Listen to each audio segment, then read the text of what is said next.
Critics accuse Maduro, Chavez's hand-picked successor, of unfairly winning an election last year for a second six-year term by banning his popular rivals from running. Some anti-Maduro leaders are jailed and others have fled Venezuela fearing for their safety. Last month, the 35-year-old Guaido was named leader of the opposition-controlled National Assembly. He's managed to rally masses of Venezuelans into the streets to show their support, and he's won backing from nearly 50 countries worldwide, including the United States. Venezuela's self-proclaimed president Juan Guaido arrives for a meeting with university students at the Central University of Venezuela, in Caracas on Friday. Credit: How does aid fit in? Offers of humanitarian assistance are coming in from around the world. The Trump administration offered Guaido's interim presidency an initial $20 million in support, and Guaido says the aid will come in through neighboring Colombia, Brazil and as yet unidentified Caribbean islands. The first shipment includes food kits for 5,000 Venezuelans and high-protein nutritional supplements that can treat an estimated 6,700 young children with moderate malnutrition. It arrived at the Colombian border city of Cúcuta, where volunteers are bagging them in preparation for attempts to bring them across the border.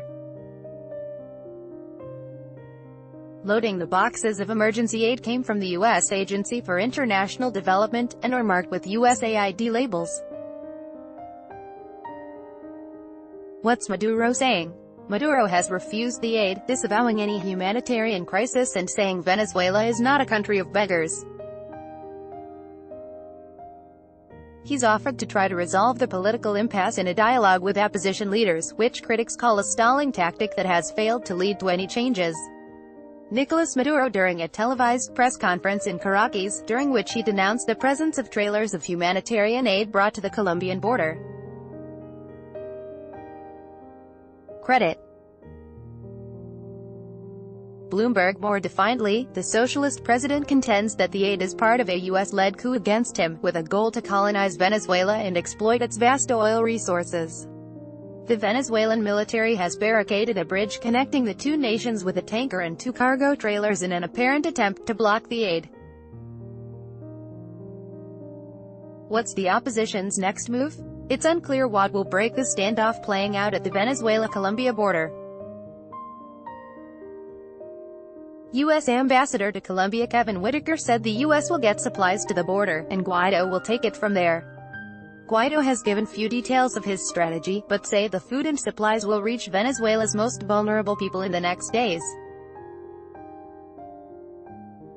Lester Toledo, who represents Guaido in the aid mission in Cúcuta, issued a message to Venezuelan troops, telling them the aid contains food and medicine their own families need.